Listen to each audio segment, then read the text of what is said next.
ఇక మలేషియాలో జరుగుతున్న మహిళల అండర్-19 టీ20 వరల్డ్ కప్లో భారత అమ్మాయిలు అదరగొట్టారు. ఇంగ్లాండ్తో జరిగిన రెండో సెమీస్లో ఘన విజయం సాధించి ఫైనల్కి దూసుకెళ్లారు.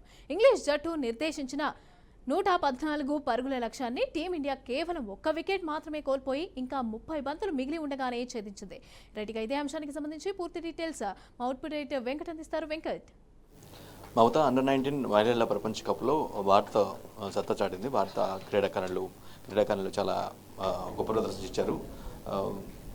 ఫైనల్స్లో ఎంటర్ ఇంగ్లాండ్ ఏదైతే క్రికెట్కి బీజం, క్రికెట్కి పెద్ద ఆధిపత్యం వహిస్తుంటుందని ఇంగ్లాండ్ జట్టు ఉందో అదే ఇంగ్లాండ్ జట్టుని చాలా పెద్ద తేడాతో ఓడించగలిగారు. కేవలం 113 పరుగుల విజయ లక్ష్యాన్ని 114 పరుగుల విజయ లక్ష్యాన్ని చాలా ఈజీగా జస్ట్ 1 వికెట్ నష్టానికే భారత్ ఛేదించింది. ఇందులో మన వైపున ముగ్గురు క్రీడాకారులు చాలా కీలక పాత్ర వహించారు విజయంలో.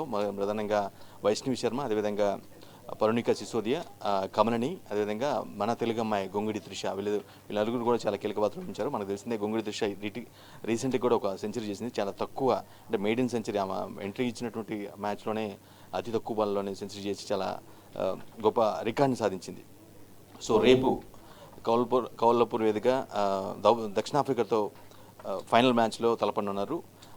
అంటే ఈ మ్యాచ్ మొత్తం సిరీస్ మొత్తం కూడా చూసినా సరే భారత్ మహిళలు ఎవరైతే ఉన్నారో నిక్కీ ప్రసాద్ మహిళ ఎవరైతే కెప్టెన్ ఉన్నారో ఆ సారథ్యంలో క్రీడాకారులంతా కూడా మంచి ప్రదర్శన ఇవ్వడంతో పాటుగా ఫైనల్స్ వరకు 1/1 అంటే విజయాలు ఒక తర్వాత విజయాలు అందుకుంటూ ఫైనల్కి చేరుకున్నారు. ఇది నిజంగానే ఒక గొప్ప అచీవ్మెంట్గా భావించాల్సిన అవసరం ఉంది. అంటే ఇంగ్లాండ్ లాంటి బలమైన జట్టుని చాలా ఈజీగా ఓడించడం అనేది ఒక పెద్ద అచీవ్మెంట్కి మనం చూడాల్సిన అవసరం ఉంటుంది. ఏదైతే ఆల్రెడీ ఇప్పటికే ఫైనల్కి చేరుకున్నారు సౌత్ ఆఫ్రికా, ఆస్ట్రేలియా మీద గెలిచి సౌత్ ఆఫ్రికా ఫైనల్కి చేరుకుంది. సో ఆ జట్టుతో నిక్కీ ప్రసాద్ సారథ్యంలో ఉన్నటువంటి భారత అండర్-19 మహిళల క్రికెట్ జట్టు తలపడనుంది.